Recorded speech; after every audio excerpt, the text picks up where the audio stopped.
Jumpa lagi dengan saya Kris Setiawadi dari Sedana Farm. Saat ini kita akan membahas tentang pakan sumber protein. Nanti ada beberapa bahan yang akan kita bahas.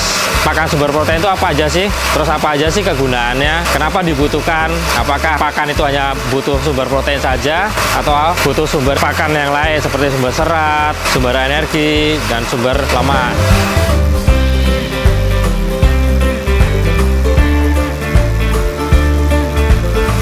Di Sedana Farm kita menggunakan sumber protein nabati.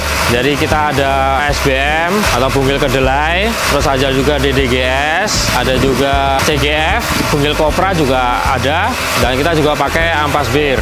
Sumber protein yang ada di pakan yang digunakan di Sedana Farm itu berasal dari nabati, bukan sumber pakan protein dari hewani. Ternak yang kami pelihara di sini itu ternak ruminan yang membutuhkan sumber protein nabati, bukan hewani. Sumber protein yang kita gunakan itu berasal dari limbah-limbah pabrik pengolahan minyak kedelai, minyak kelapa, kopra, terus juga ada jagung yang diambil minyaknya atau diambil sari patinya.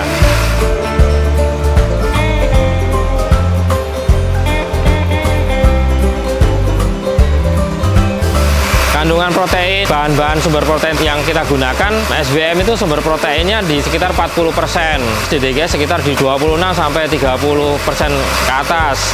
Terus juga bungkil kopra itu di kisaran 18 sampai 24%. Dan juga ada ampas bir cukup bagus di kisaran di 20 sampai 26. Selain itu ada juga CGF di kisaran 18 sampai 22% juga. Jadi bagaimana kita menentukan bahan pakan tersebut sebagai sumber protein? Kita bisa melihat range berapa persen sih kandungan protein yang ada di pakan tersebut. Kalau berkisar lebih dari 20%, kita dapat golongkan sebagai sumber protein. Kalau kurang dari 20%, itu kita lihat lagi apakah seratnya tinggi atau tidak. Kita masih bisa memasukkan sebagai sumber serat. Atau ada juga yang sumber proteinnya itu mendekati 20%, tapi energinya tinggi juga ada. Nah, itu kita golongkan sebagai sumber energi nantinya.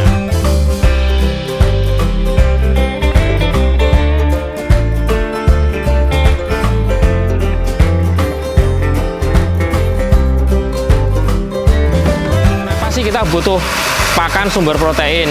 Jadi sumber protein itu berfungsi di dalam pencernaan hewan, itu nanti diolah untuk pertumbuhan dan perbaikan jaringan di tubuh si ternak, dan juga untuk reproduksi juga membutuhkan sumber protein juga, karena kan sel telur itu kan diproduksi terus menerus. Nah, bila ada sel telur yang rilis, dia akan produksi lagi, begitu seterusnya. Dan juga ketika induk habis beranak, itu kan pasti ada sel-sel tubuhnya yang rusak, dan dia harus kembali lagi recovery untuk memulihkan jaringan-jaringan yang rusak tersebut. Jadi pentingnya sumber protein untuk pemberian pakan di ternak untuk pertumbuhan dan perbaikan jaringan di ternak. Apabila kekurangan, maka pertumbuhannya akan tidak maksimal, bahkan berkurang dari normalnya. Dan untuk yang ternak-ternak betina yang breeding, ketika proteinnya berkurang, maka reproduksinya akan terhambat. Padahal untuk breeding kita kejar target kebuntingan, birahi, bunting, beranak, dan susu, laktasi. Jadi ketika sumber protein kurang, maka reproduksi akan lambat, dan nanti ketika laktasi menyusui, air susu yang diproduksi akan turun, tidak bisa memenuhi kebutuhan si cempe atau pedet. Jadi pentingnya sumber protein bagi pakan hewan itu sangat penting untuk menunjang pertumbuhan dan perkembangan si ternak tersebut. Selain dari hasil limbah industri, sumber protein juga kita dapatkan juga dari tanaman-tanaman di sekitar kita yang cukup tinggi proteinnya juga, bisa menunjang juga. Salah satunya indigo vera, terus juga turi, daun singkong, lamtoro. Nah, itu cukup tinggi sumber proteinnya. Memang tidak setinggi kandungan protein dari limbah industri, tapi cukup untuk memenuhi kebutuhan protein dari hewan-hewan tersebut. Tapi juga di situ kita juga perlu antisipasi ketika tanaman dengan kandungan protein yang tinggi, biasanya di situ ada antinutrisinya. Bagaimana kita mengantisipasi antinutrisi tersebut? Beberapa cara yang kita lakukan dengan pelayuan, pengeringan, atau dengan fermentasi yang diharapkan dapat mengurangi antinutrisi tersebut. Antinutrisi itu apa sih? Salah satunya cyanida. Cyanida di singkong itu cukup tinggi, dapat kita layukan, dapat kita keringkan, dapat kita fermentasi, sehingga cyanida bisa turun dan dapat layak untuk dikonsumsi ternak dan tidak menimbulkan kembung. Kalau yang di Indigo Vera juga sama, itu juga ada antinutrisi juga. Dan beberapa tanaman itu ada beberapa yang taninnya tinggi, dan itu dengan proses pelayuan, pemanasan, pengeringan, dan fermentasi itu bisa mengurangi antinutrisi tersebut.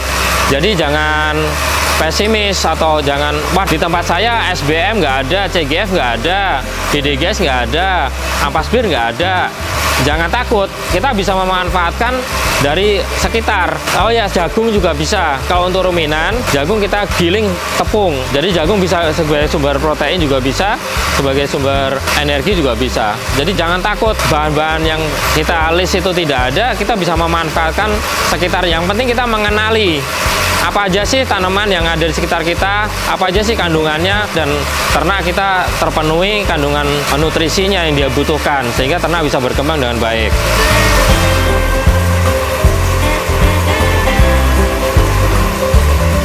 Kita harus menyeimbangkan proteinnya sekian, kita juga harus menyeimbangkan seratnya juga harus seimbang, karbohidratnya juga harus seimbang, sehingga metabolisme pencernaan di rumen itu bisa stabil, sehingga tidak menyebabkan kalau kelebihan protein atau ketinggian karbo itu bisa menyebabkan asidosis.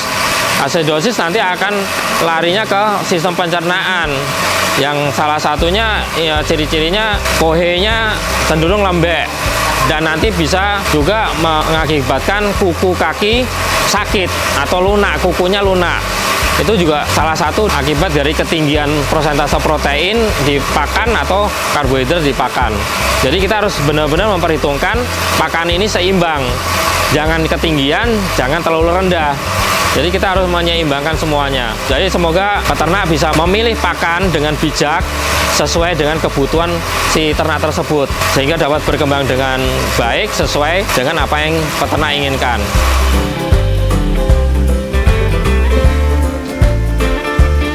Jadi dalam kita meramu pakan yang akan kita berikan ke ternak, kita harus benar-benar melakukan identifikasi bahan pakan yang ada di sekitar kita.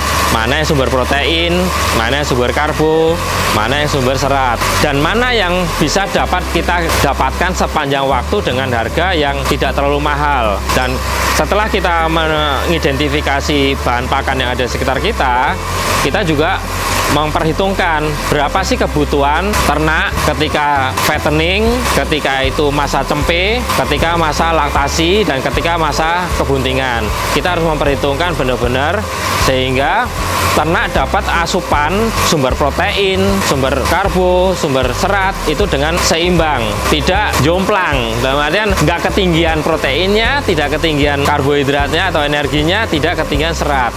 Karena kalau tidak ada keseimbangan, pasti akan terjadi permasalahan di metabolisme sistem pencernaan, dan nanti pertumbuhannya juga terhambat. Dan kita cukup bersyukur di Indonesia ini kita mengenal 2 musim, sehingga tidak ada masalah untuk sumber pakan yang ada di sekitar kita. Tapi bagaimana kita mengenali dan kita memanfaatkan sumber pakan tersebut sehingga ternak dapat berkembang sesuai dengan apa yang kita cita-citakan. Sukses selalu peternak Indonesia!